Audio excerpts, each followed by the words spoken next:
Jason Aldean, what's up, my man? Just hanging, man. Calling guys like you today. What's I know happening? it's good to see you. It's good to see anybody at this point in 2020. Yeah, man. It's been obviously been a crazy year for everybody, and um, just I think everybody's probably like us. I mean, we're just ready for this thing to be finished, everything to get back to normal, so we can get back to normal life and doing what everybody likes to do. I know it's before we get to talking about the record and everything, I just want to congratulate you on making like the pinnacle of awkward family photos for 2020. That was adorably, awkwardly awesome with the kids from the wedding last weekend, man. That was awesome. That was so good. Yeah, well, it's not hard to get awkward photos with my family because you got a 1-year-old and a 2-year-old, and they don't always cooperate when it comes time for family photos. So, And then you got uh, teenage girls on top of that. yeah, so it's crazy, but yeah, they're fun, man. It's been that that's kind of been the one good thing this year is that it's allowed me to spend a lot more time at home with the Yeah. kids and the family and time that I probably normally wouldn't have. So it's been good for that. But we're like everybody else, man. We're missing the road and missing fans and being out there. And this is your first full year inside the new house, right? Like this is the house that you built on the farm. Like this is your like you're getting to break this thing in as a brand new house, which you might not ordinarily get to do, in a normal year too.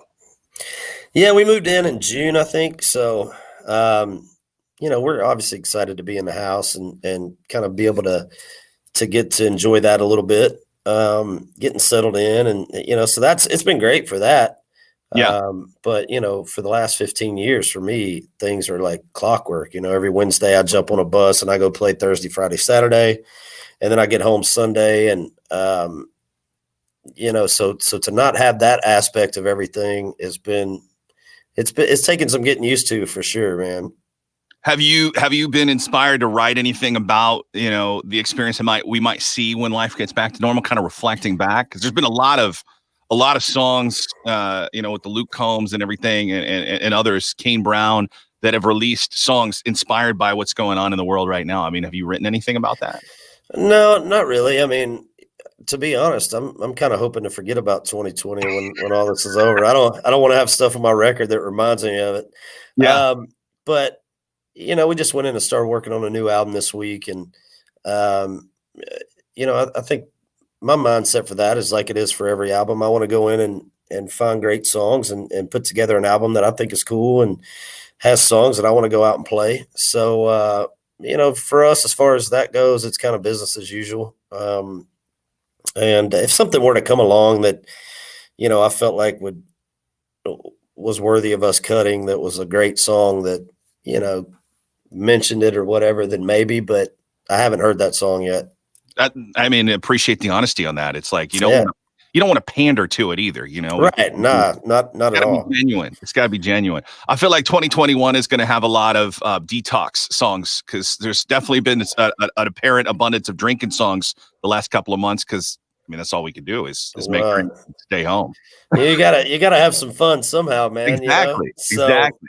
So, like, what happened to yeah. my liver might be a song title in 2021. I'm not sure where that happened, but Well, that I can relate to, for sure.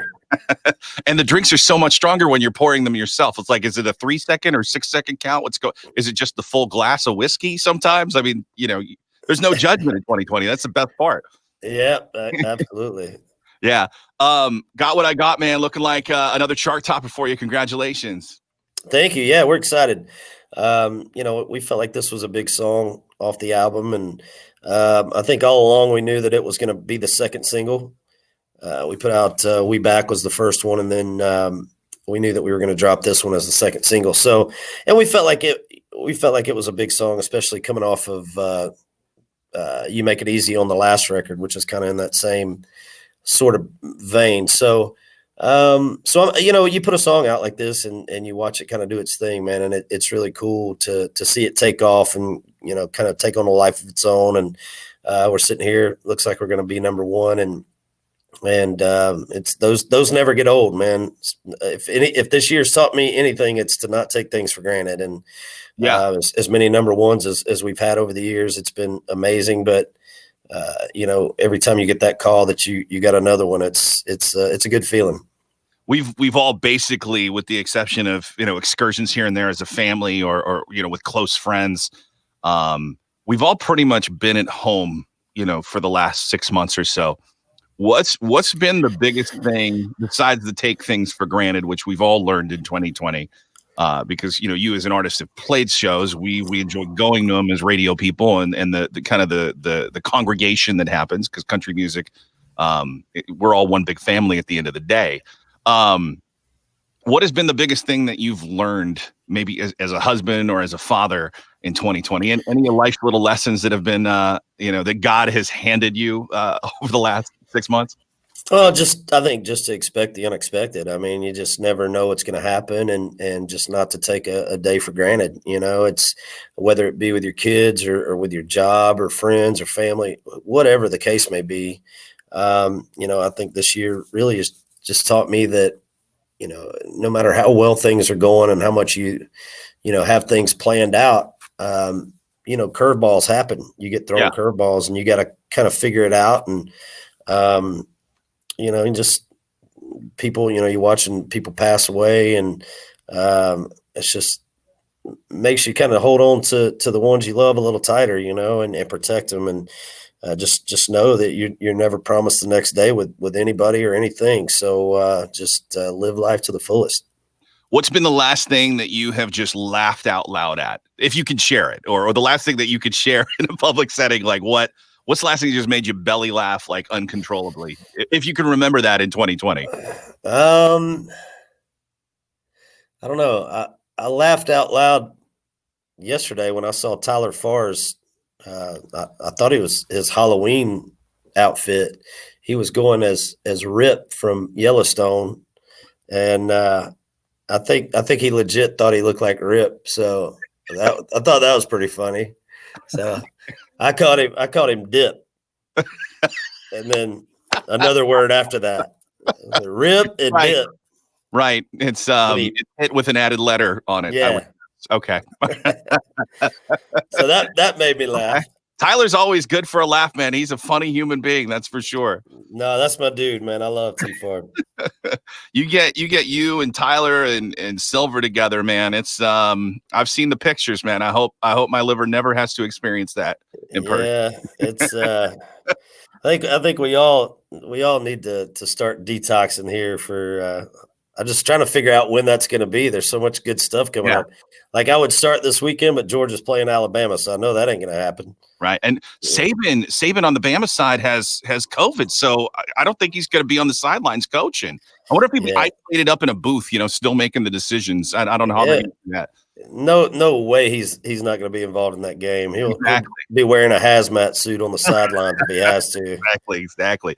Okay, I got one idea for you, and you could take full credit if it ever happens, because you got the bowling alley right inside your basement. Okay, so I know you're a big Susan G. Komen guy. Okay, like that's one of your charities of choice, like who you like to raise money for. What if you did Jason Aldean's virtual bowling tournament, to where you had like on the screens in the alley, and everybody was virtually bowling together across the country, raising money for Susan G. Komen?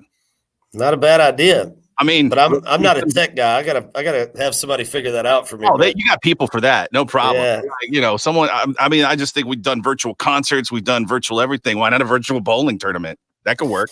Hey, we'll throw it in the hat for ideas. I'm up for anything this year.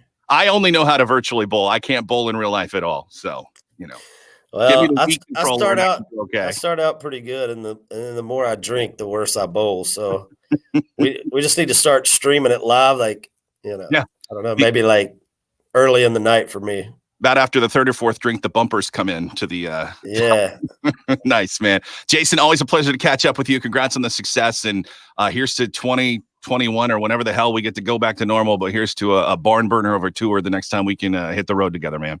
Well, I can't wait, man, and I appreciate you having me. Absolutely. Thanks for checking in. All right, thanks, B.